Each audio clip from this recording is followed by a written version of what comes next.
సురేష్ గారు. నమస్కారం అండి వెంకట్ గారు. నమస్తే సార్.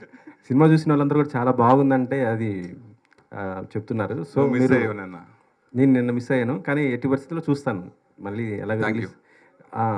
సో మీరు ఆల్రెడీ తమిళ్‌లో చూసారు. తమిళ్‌లో చూసి మీకు నచ్చి తెలుగులో రిలీజ్ చేస్తున్నారు. సో యాజ్ ఇట్ ఈజ్‌గా తెలుగులోనే రిలీజ్ చేస్తున్నప్పుడు తమిళ్ ప్రేక్షకులకు కొంత వాళ్ళ టేస్ట్ వేరు ఉంటుంది కదా! సో మీరు దాన్ని అబ్జర్వ్ చేసారా? ఇక్కడ ప్రేక్షకులు రిసీవ్ చేసుకుంటారు అనేది? ఇక్కడ ఎలాంటి టేస్ట్ సినిమాలు ఆదరిస్తారనేది తెలుగువాడిగా నేనున్నా. కాబట్టి 16 సినిమాలు నేను అలాంటి సినిమాలు ఎంచుకున్నామట. సో, ఇది ప్రేక్షకుల్లో ఆ ఇమేజ్ ఉంది. సో, సురేష్ ఓ మంచి సినిమా చేస్తాడు నమ్మకం ఉంది. ఆ నమ్మకంతోటి చేసిన సినిమాయే ఇది. సో మరి మై బేబీ. మీరు కొద్దిగా ఎక్కువ ఖర్చు పెట్టి రిలీజ్ చేస్తున్నట్టు అనిపిస్తుంది కదా! మరి అంత చేస్తున్నప్పుడు ఆ సినిమాకి సంబంధించిన యూనిట్ ఎవరో డైరెక్టరో లేకపోతే నటీనటులు ఎవరైనా ఒకళ్ళు వస్తే ఇంకా చాలా బాగుండేది. ఆవిడేమో ఈ సినిమా తర్వాత బిజీ అయిపోయి 3 సినిమాలు, 4 సినిమాలు కమిట్ అయిపోయారు. ఆ తర్వాత 2 సినిమాలు షూటింగ్‌లో ఉన్నాడు. షూటింగ్ ఆపి ఇక్కడ రావటం అనేది అది ఎన్ని ప్రాబ్లమ్సో నాకు తెలుసు. ఇక్కడ మనకందరికీ తెలిసిందే. సో, అది మళ్ళీ నెక్స్ట్ సండే అంటే నాకు సండే వస్తానంటే సండే కూడా కుదరదండి. ఈలోపు ఇంక రిలీజ్ అయితే తీసేద్దాం అని చెప్పేసి కేవలం వాళ్ళిద్దరూ బిజీగా ఉండటం కారణంగానే రాలేదంతే. ఇలా అంటే డబ్బింగ్ సినిమాలో చేస్తారా? లేకపోతే మీరు స్ట్రెయిట్ మూవీ ఏమన్నా చేసే అవకాశం ఉందా ఫ్యూచర్‌లో? ఆల్రెడీ చేశాను నేను. ఇప్పుడు తర్వాత డెఫినెట్‌గా తప్పకుండా ఈ బ్లాక్ బస్టర్ హిట్ అయితే నెక్స్ట్ మొదలెట్టేది అదే. నా క్వశ్చన్ సురేష్ గారు కానీ సాయి చరణ్ కానీ అంటే మీరు తమిళ సినిమా రిలీజ్ అవ్వకముందే చూసానన్నారు కదా, తీసుకున్నారు కదా రైట్స్. తెలుగులో రిలీజ్ చేయడానికి ఎందుకు లేట్ అయింది? ఆల్మోస్ట్ 1 మంత్ అయిపోయింది. సో సినిమా చాలా బాగుంది, నేను చూశాను.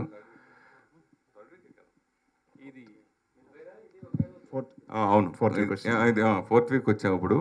యాక్చువల్గా సైమల్టేనియస్ చేసినప్పుడు ఇప్పుడు నేను ఒక ₹2 కొంటే అప్పుడు ₹5 చెప్పారు. సో అంత బడ్జెట్ పెట్టి రిస్క్ చేయడం ఇప్పుడు చాలా కష్టం. సో దానికోసమని టైం తీసుకుని పర్లేదు రిలీజ్ అయిన తర్వాత మనం చేయొచ్చు అని చెప్పేసి చేయడం జరిగింది అంతే. వేరే రీజన్. సినిమా కంటెంట్ చాలా బాగుంది, కానీ మీరు కూడా బాగా రిలీజ్ చేస్తున్నారు. 250 థియేటర్స్ వరకు రిలీజ్ చేస్తున్నారు, కానీ ఓటీటీ 350 వరకు రిలీజ్ చేస్తున్నారు. కానీ ఓటీటీ ఇష్యూ నెక్స్ట్ డేనే ఉంది. దాన్ని ఏమైనా పుష్ చేయడానికి మీరు ఏమైనా డిస్కస్ చేయలేదా? డెఫినెట్గా అంటే ఒక సక్సెస్ అయిన తర్వాత వాళ్ళు రిక్వెస్ట్ చేసుకోవడం, మెయిల్ పెట్టడం జరుగుతుంది 100%. సో దాన్ని బట్టే ఇండస్ట్రీకి కోఆపరేషన్ అనేది ఇప్పుడు ఓటీటీ సంస్థలు ఉంటాయి. అలాగే ఈ సినిమాకి సహకరిస్తారని అనుకుంటున్నాను.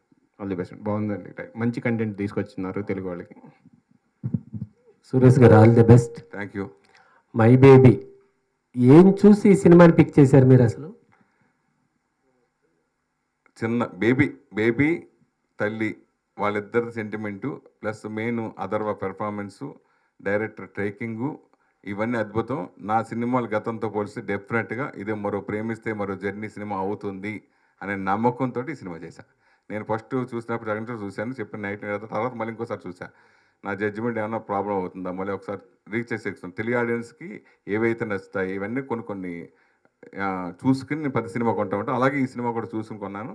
ఇంకా ఫస్ట్ కాపీ చూసిన తర్వాత తెలుగు వర్షన్ చూసిన తర్వాత 100% కన్ఫర్మ్ గన్షాట్ అనుకున్నాను, చేశాను అంతే. మీ జడ్జిమెంట్ సక్సెస్ అయ్యింది. నేను రాత్రి సినిమా చూశాను. All the best. Thank you. చెప్పండి. అలా ఇందాక చెప్పేశాం. ఇప్పుడు మీరు ఇందులో పార్ట్నరా? సురేష్ కొండేటి గారిని ఏ విధంగా మీరు నమ్మి సింగిల్ పేమెంట్ ఇచ్చారు ఆయనకి? అదే అది ఎట్లా ఆయన అంటే జర్నీ ముందు నుంచి జర్నీ చేస్తున్నానండి. సో ఆ క్రిటిక్ ఆస్పెక్ట్స్లో కొంచెం స్టోరీ అసెస్మెంట్ మీద మంచి గ్రిప్ ఉంది. సో టేస్ట్ కూడా సింక్ అయింది. Okay. So we need to believe someone కదా, సో ట్రస్ట్ చేసాము అండ్ హీ నెవర్ ఫెయిల్డ్ అస్. నన్నైతే ఎప్పుడు ఫెయిల్ చేయలేదు. సో కంటెంట్ నాకు బాగా నచ్చింది. లక్కీలీ నాకు కూడా మంచి లాంచ్ అయింది. అంటే మంచి కథను తీసుకొచ్చాను. సో అలా కుదిరింది అంతే. It's like destiny. But journey ముందు చాలా రోజుల నుంచి ఉంది. మేము చాలా రోజులు ట్రావెల్ చేస్తున్నాం. ఇప్పుడు కొలాబరేట్ అయ్యాం. ఇప్పుడు సురేష్ గారు ఈ సినిమా కంటెంట్ మీకుతో పాటు చాలామందికి నచ్చి ఉంటుంది. మీరు వెళ్ళి ఆ రోజు చూసి అన్నారు. ఇది ఏమైనా పోటీ ఉందా లేదా డైరెక్ట్ మీకే ఇచ్చేసారా? బీభత్సంగా పోటీ ఇందాక చెప్పాను కదా, రిలీజ్ ముందు ఆయన ₹5 చెప్తే నేను దాన్ని నా ఇన్ఫ్లుయెన్స్తో నా గుడ్ విల్ తోటి దాన్ని ₹2 తీసుకున్నాను. ప్లస్ ఎప్పటికీ ఇంకా చాలా పోటీ ఉంది. వాళ్ళకి నమ్మకం నేను చేసిన అంతకుముందు సినిమాల గురించి కానీ నా గురించి కానీ కొంచెం తెలుసుకుని నా మీద నమ్మకంతో ఇచ్చిన ఆ నిర్మాతకి, ఆ దర్శకుడికి, టీం అందరికీ థ్యాంక్స్. ఓకే. అలాగే డిస్ట్రిబ్యూషన్ కూడా అంతమంది రావడం కూడా మీ మీద ఉన్న నమ్మకం, అన్ని థియేటర్లు రావడం, ఎనీహో అన్ని అంశాలు కలిసి వచ్చిన అంశం. అవును, ఇదివరకు డిస్ట్రిబ్యూషన్ అంటే నేను వచ్చిన కొత్తలో యార్లగడ్డ రావులు గారు అని గుంటూరు ఒక ఆయన ఉండేవారు. ఆయన సినిమా కొంటే డెఫినెట్గా మిగతా ఏరియాలో అందరూ కొనేవారు. ప్లస్ ఆయన కొంటే సూపర్ హిట్ సినిమా. అలా నేను వెస్ట్ గోదావరి నేను 80 సినిమాలు చేశా. Student number 1, NTR student number 1, idiot, Alaramudu, Santosham, Tagore, Chiranjeevi గారి సినిమా టాగూరు, శంకరదాద ఎంపీఎస్, ఇలా ఎన్నో బ్లాక్ బస్టర్ చేశా. ఆ టైంలో ఆయన తర్వాత వచ్చిన పేరు నాకు. ఓ సురేష్ కొండేటి సినిమా కొన్నాడంటే గ్యారంటీ హిట్ అని. నేను కొన్నాత ఫస్ట్ వెస్ట్ గోదావరి ఓపెన్ చేస్తే మిగతా ఏరియాలోనే అయిపోయాడు. అలా పేరు తెచ్చుకున్నాం. అలాగే ఈ సినిమాలు కూడా వరుస సక్సెస్ ఇచ్చాం అంతే. Okay, all the best. Suresh Kondeti గారు నమస్కారం అండి. నమస్కారం సార్. మీరు ఇప్పటివరకు అన్ని తమిళ్ ఫిలిమ్స్ రిలీజ్ చేశారు. తెలుగు స్ట్రైట్ ఫిలిం ఎందుకు చేయలేదు? ఇక్కడ హీరోలు ఎవరు లేరా, లేదంటే మీకు చేయడానికి ఇష్టం లేదా? అంటే నాకు ఒక్కొక్కటి ఒక్కొక్క ఇమేజ్ ఉంటుంది. నువ్వు ఎలాంటి క్వశ్చన్లు అడుగుతావు నాకు తెలుసు. నీ ఇమేజ్ కూడా ఎందుకు వస్తారు రాదు కదా. అలాగే నేను ఎలాంటి క్వశ్చన్ కొంతమంది తెలుసు. అట్లాగా ఒకళ్ళ ఇమేజ్ ఎవరు ఐడెంటిఫై అలా ఉంటుంది. సో అలాగే నాకు ఫస్ట్ అలా వచ్చింది కాబట్టి నేను మధ్యలో చేశా. నేను కొన్ని సినిమాలు డిస్ట్రిబ్యూషన్ కూడా చేశాను. షాక్ సినిమా, రవితేజ సినిమా అప్పుడు ఫస్ట్ నేనే కొలాబరేట్ చేశాను. రాంగోపాల్ పోతే సురేష్ కొండేటి ప్రొడ్యూసర్లో, సురేష్ కొండేటి పైన, తర్వాత కింద రాంగోపాల్ వర్మ, రవితేజ మన Harish Shankar first cinema. Distribution మొత్తం మనం తీసుకుని ప్రొడక్షన్ షూటింగ్ టైంలోంచే కలిసి చేయడం జరిగింది ఆ సినిమా. తర్వాత ఫెయిల్ అయింది.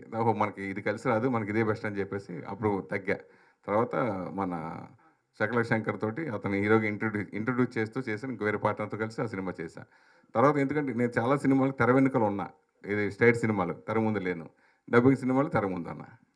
ఇప్పటి వరకు మీరు రిలీజ్ చేసిన ప్రతిదీ బ్లాక్ బస్టరే. అది ఒక ప్రొడ్యూసర్గా ఒక అచీవ్మెంట్ అని చెప్పుకోవచ్చు. సంతోషం owner and producer, distributor, journalist, ఇప్పుడు పిఆర్ఓ, హీరోగా కూడా ఒక సినిమా రాబోతుంది వీరాభిమాని అని. నిన్నే ఆ టీజర్ చూసాం, కళ్ళు చెదిరిపోయినాయి నిజంగా. సో అది ఎప్పుడు రిలీజ్ అవుద్ది, దాని గురించి ఏమైనా అప్డేట్లు ఇస్తారా? అది 100% నెక్స్ట్ మంత్ ఆగస్టులోనే. అది డెఫినెట్గా చూసిన తర్వాత మీరందరూ ఈ సినిమాకి ఎంత అప్రిషియేట్ చేశారో, సినిమా అయిన తర్వాత లేచి స్టాండింగ్ ఓవేషన్ ఇచ్చే సినిమా అది. అవునా? అంత గొప్ప సినిమా. సరే నా పెర్ఫార్మెన్స్ ఏంటి పక్కన పెట్టేస్తే సినిమా కంటెంట్ అలాంటి కంటెంట్ దాంట్లో అంత మామూలు అంత సూపర్ కంటెంట్ అనమాట. ఒక మంచి మెసేజ్ కూడా అందరికీ నచ్చే ఒక అద్భుతమైన మెసేజ్ ఉంది సినిమా అది. సో అందరినీ ఇన్స్పిరేషన్ కలిగించే గొప్ప సినిమా అది. ఓకే. అండ్ ఈ సినిమా వరకు వస్తే ఇప్పటి వరకు మీరు రిలీజ్ చేసే సినిమాల్లో ఇది హయ్యెస్ట్ థియేటర్కల్ రిలీజ్, 350+. సో ఇక్కడ స్ట్రైట్ తెలుగు ఫిలింకే అన్ని థియేటర్లు రావు. అన్ని థియేటర్లు ఎలా తెచ్చుకున్నారు? అండ్ డిఎన్ఏ అనే తమిళ్ ఫిలిం కదా, ఆ టైటిల్ ఎందుకు మార్చారు మై బేబీగా? ఈ సినిమా చూసినప్పుడు నాకు ప్రతి సినిమా సరే అంటే నేను ఓపెన్గా చెప్పేస్తా. ఫస్ట్ మన జర్నీ అనే సినిమా ఉంది కదా, ఆ సినిమాకి తమిళ్లో ఎంగేయం ఎప్పోదు. ఆ సినిమా ఎంగేదంటే ఎప్పుడైనా ఎక్కడైనా.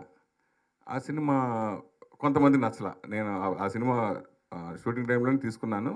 ఫస్ట్ కాపీ చూసిన తర్వాత నాకు ఈ టైటిల్ వద్దండి, నేను వేరే టైటిల్ పెట్టుకుంటాను. మురుగదాస్ గారు, the great director Murugadoss director అంటే మీ ఇష్టం అండి అన్నారు. తర్వాత కొంతమంది అబ్జెక్షన్ పెట్టారు.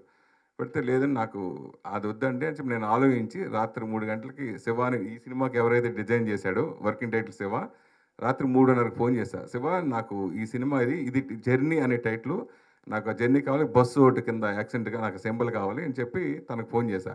చేస్తే తను పాప తెల్లారేటప్పుడు పంపించాడు. 6 గంటలు పంపిస్తే నేను మురుగదాస్ గారికి పట్టుకెళ్ళి చూపించా. సార్ నా టైటిల్ ఇదంటే అద్దరిపోయింది సార్, సూపర్ సార్ అన్నారు. తర్వాత కొంతమంది నచ్చకపోతే లేదు నాకు ఈ టైటిల్ కంపల్సరీ కావాలి, టైటిల్ ఉంటే నేను సినిమా చేస్తానని మొండికి వేసుకుని జర్నీ అని సినిమా చేశా. అలాగా నేను ఆ ఫస్ట్ సినిమా చూసినప్పుడు, ఈ సినిమా చూసినప్పుడు కూడా ప్రొడ్యూసర్లు నేను సినిమా ఫస్ట్ నా బిడ్డ అంటూ సినిమా చూసే కాదు. సో మై బేబీ అనేది బాగా పట్టుకుంటుంది. ఇది రెలవెంట్ టైటిల్, డిఎన్ఏ అనేది అది అంత తెలియక అంత పనికిరాదు అని చెప్పేసి నేను వెంటనే టైటిల్ ఫిక్స్ అయిన తర్వాత ప్రొడక్షన్ హౌస్కి వెళ్ళా. ఈ సినిమా కొన్నప్పుడు ప్రొడ్యూసర్ చెప్తే షాకు, ఈ టైటిల్తో మేమే చేస్తే ఇంకా పెద్ద హిట్ అయ్యి ఉండేదేనండి, మీరు నిజంగా సూపర్ అనే టైటిల్ అని అన్నారు. సో మనకి ప్రేక్షకుడు రప్పించడం కోసం కావాల్సింది మెయిన్ టైటిల్. ఆ టైటిల్ బట్టే ఈ మధ్యన తమిళ టైటిల్ తెలుగులో చాలామంది పెట్టేస్తారు, అసలు అర్థం కావట్లా. ప్లస్ మన డైరెక్ట్ పెట్టేస్తున్నారు. ఓకే అదేంటంటే యూనివర్సల్గా ఉంటుంది, ప్లస్ దాని మీద ఆల్రెడీ హ్యాష్టాగ్స్ ఇవన్నీ కూడా ఉంటుంది. ఆ టైటిల్ అన్ని లాంగ్వేజ్ ఉంది కాబట్టి అలా ఉండే కొన్ని సినిమాలు ఓకే, అసలు అర్థం కాని టైటిల్తో చాలామంది ఈ మధ్య వస్తాయి. అలాగే అర్థమయ్యే టైటిల్తో రావాలనే ఉద్దేశంతో నేను ఈ సినిమా దీనికి మై బేబీ అని పెట్టడం జరిగింది. లాస్ట్ సినిమాకి ఈ సినిమాకి చాలా గ్యాప్ వచ్చింది, రీజన్ ఏంటి? ఒకటి కరోనా, 2 ఇండస్ట్రీలో ఓటీటీ డామినేట్ చేయడం. ఇదివరకు ఏంటంటే నేను సినిమా ఒక సంవత్సరం, అది నాకు తెలిసి ప్రెమిస్ సినిమా 3 ఇయర్స్ తర్వాత నేను ఎప్పుడు చేశా. దాని తర్వాత ఇంక అందరూ మర్చిపోయిన సినిమాని లేపి తీసుకొచ్చి చేసిన సినిమా అది. సో అలాగే ఇప్పుడు ఏంటంటే వన్స్ ఓటీటీలో రిలీజ్ అయిపోయిన తర్వాత మనం ఏ సినిమాని డబ్బింగ్ చేసే అవకాశం లేదు. ఇప్పుడు చిన్న సినిమాలు అంటే 30 డేస్ 50 డేస్కు చేసేస్తారు రిలీజ్లు. కాబట్టి ఆ భయం వేసి మనం ముందు చూసినా కానీ సరిపోవట్లా. ప్లస్ ఇప్పుడు థియేటర్లు కూడా ఆఫ్టర్ 5 వీక్స్ తర్వాత వాళ్ళు 40% 30%కి వచ్చేస్తాయి, ఇవ్వట్లేదు. డబ్బులు కూడా ఎక్కువ ఇవ్వట్లా.